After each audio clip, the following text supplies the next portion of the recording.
Hey everyone, I'm Tom Wilk. As a leadership practitioner, coach, and a mentor, I have spent years in the trenches, long enough to have seen the good, the great, and the oh man, please do not do that kind of leadership. And if I'm being completely honest with you, I won't call myself a great leader yet either. I will, however, confidently admit to you that I have been a bad leader, and more than once. I've made the mistakes, fallen into the traps, and taken the scenic route. The one with all the potholes, basically to get where I am today. And that's exactly why I created the Leadership Help Desk. My goal is to help you become a better leader without having to take the long, painful, and slightly embarrassing journey like I did.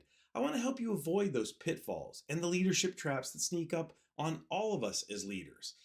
So let's get into it. What exactly is leadership DNA? Now, don't worry, we're not going to swab cheeks here or run lab tests, right? It's shorthand for the essential traits, values, and behaviors that consistently show up in great leaders. And it doesn't matter what industry you're in or even what era that we're talking about, right? Leadership DNA is something that is just a part of all of us. Think of it as the molecular structure of influence. Now, if you can imagine leadership DNA as a double helix, right? Um, the first strand is of character, our values, our integrity, and our emotional intelligence. Basically, the stuff that people wish they could see on your resume.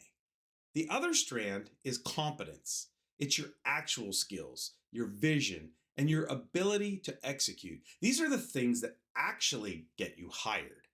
Now, the crosslinks, those are relationships, the bonds that hold everything together and keep the whole thing from collapsing like a poorly assembled IKEA bookshelf.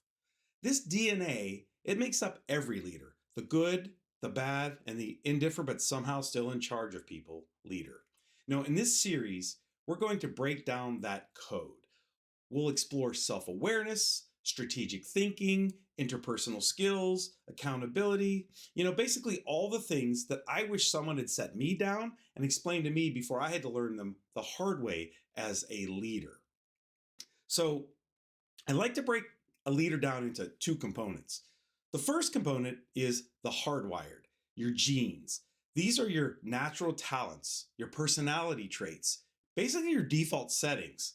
A great leader identifies these and learns how to use them instead of pretending to be someone they're not. And trust me, I have tried doing that, being someone that I'm not, and it's exhausting and it really doesn't work that well. The second is the developed. This is your experience and your learning. These are the behaviors, your knowledge, and strategies that you gain through education, mentorship, and real-world trial by fire. And yeah, you know what? Sometimes that fire is your own doing.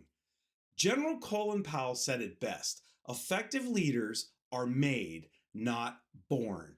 Leaders learn through trial and error. And I want to emphasize on error. You have to learn through error to become a better leader. And an effective leader identifies their natural strengths and then builds the skills to leverage them. But they don't just ignore their weaknesses either. They manage them through self-improvement and even partnerships with coaches and mentors, or at least someone who's willing to tell them the truth about them and their leadership style. So we're also going to dive into leadership styles, right? One of the biggest traps that you'll fall into is thinking that you only need one type of leadership style. When I was early on in my career, I was taught to think that I only needed a leadership style until reality politely disagreed with me. Think about it. If a football team ran the ball on every single play with no passing, they'd be predictable. The defense, they'd shut them down instantly. And guess what? They probably will never score a point in the game. It's kind of like that one leader who knows how to command and control, and that's all they know how to do. And you know that person. You've probably worked for someone like that before. Leadership is the same, right? It's different situations demanding different approaches. You're working with people who are all wired differently. Your team, your peers, your bosses, your customers. It's a whole ecosystem of personalities. And you can't just show up with a single tool Just like building a house, you just can't build, leadership with one tool.